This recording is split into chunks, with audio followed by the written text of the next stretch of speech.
So my top 3 platform items, and there's going to be 5 significant focuses that I have, which are on my website. But the third one is basic services. The guns and garbage must go. As our council representative, how will you ensure that the community's voice is heard and included in any development projects that happen in the South Ward that will impact our quality of life and community before, during, and after decisions have been made? Yeah, thank you for answering that question. Mr. Bankston. Yes, sir. So the key is communication. You won't have a lazy absentee council person. We're going to start with that. The other thing is I'm not going to support the family and friends plan when it comes to development. I was at a forum in the West Ward, and the only example that the candidate can give was his friend who was doing development. And so we want to change that. I want to update the ward on the June 2021 2-year economic development plan that focuses on revitalizes businesses and neighborhood. The mayor developed that. By a show of hands, non-city employees, how many knew that are South Ward residents? Okay, so we need more people to know about it. We need more people to talk about it. My aides, myself, will be coming to not just block meetings, but we're going to be hosting. I want to empower block associations so they can meet with me and assess me consistently.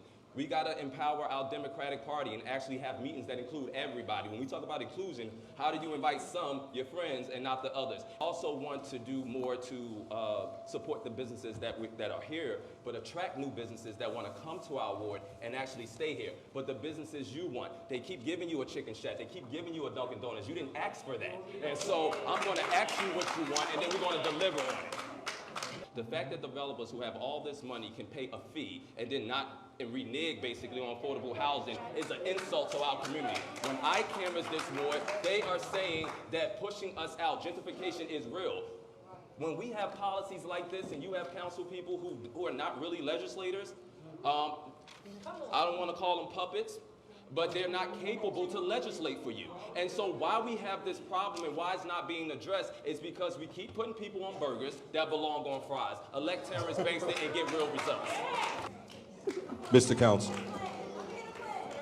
So Okay.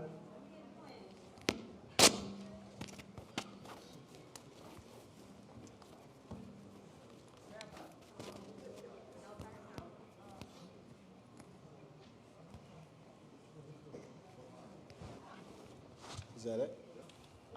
Thank you again. I believe community policing. Public safety, Public sir. safety. Yes, sir. Mr. Bankston. Yeah, so 2 points before the plan. The South Ward is home of Newark's political elites, and we know that. So that's why in 2022 we can't elect a surrogate. We need a council person. We need an actual leader, right? The other part of that is independent leadership is needed to unshackle us from the guns and garbage in the South Ward. Just because people don't want to hear it because they're responsible for it or partly responsible for it, it's a different story. We got to make sure adults are not a part of the problem if we're going to effectively address public safety. We can't allow gangs and drugs to be sold in our rec center. We cannot hire people, for example, as the director of North's Preschool Council, and for mismanagement of funds is shut down overnight, and then we want that person to now lead us and advise us on public safety. Make it make sense. So it's the hypocrisy for me. But anyway, we need to protect our babies. Okay, what happened at Shabazz, that bloody Thanksgiving, cannot happen, and then the leaders are silent about it. And so a few things I want to do. I want to explore the option of remote police precincts in schools, but not for you to police our babies, protect our babies. Those security guards are there to protect buildings. When they shoot, we got to shoot back. We don't want the wild, wild west, but people cannot roll up on our high schools thinking you can just unload on our kids and no one's there protecting them.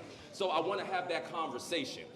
Ensure there's an active parent engagement group and student government group at each high school that we actually listen to and respect. We need people to tell the truth and tell the truth all the time.